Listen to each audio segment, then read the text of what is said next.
या न्यूज बुलेटिनचे सहप्रायोजक आहेत गोकुळ. रत्नागिरी इथं जनसुरक्षा विधेयकाच्या विरोधात महाविकास आघाडीनं डॉक्टर बाबासाहेब आंबेडकर पुतळ्याजवळ जोरदार निदर्शनं केली. या आंदोलनात शिवसेना, ठाकरे गट, राष्ट्रवादी काँग्रेस, शरदचंद्र पवार पक्ष आणि काँग्रेस पक्षाचे कार्यकर्ते सहभागी झाले होते.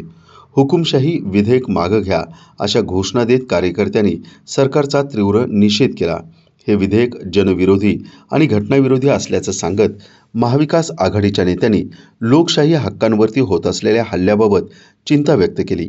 या आंदोलनानंतर जिल्हाधिकारी कार्यालयात जाऊन प्रशासनाला याबाबत निवेदन सादर करण्यात आलं. महाविकास आघाडीनं जनसुरक्षा विधेयक त्वरित मागे घेण्याची मागणी करण्यात आली.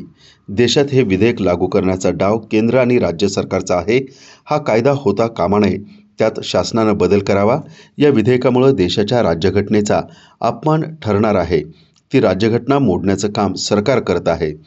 जर सरकार आपल्या भूमिकेवर ठाम राहिलं तर यापेक्षा देखील तीव्र आंदोलन छेडण्याचा इशारा शिवसेना उपनेते बाळ माने, राष्ट्रवादीचे नेते बशीर मुर्तजा यांनी दिला आहे.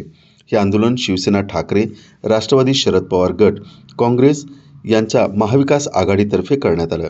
जिल्हाप्रमुख दत्ता कदम, तालुका प्रमुख शेखर घोसाळे, शहर प्रमुख प्रशांत साळुके, संजय पुणस्कर, किरण तोडणकर, राष्ट्रवादीचे नेते बशीर मुर्तजा, माजी नगराध्यक्ष मिलिंद कीर, शहराध्यक्ष निलेश भोसले, नौसिन काझी, काँग्रेसचे तालुका अध्यक्ष प्रसाद उपळेकर, शहर प्रमुख अशफाक कादरी आदी पदाधिकारी आणि कार्यकर्ते उपस्थित होते.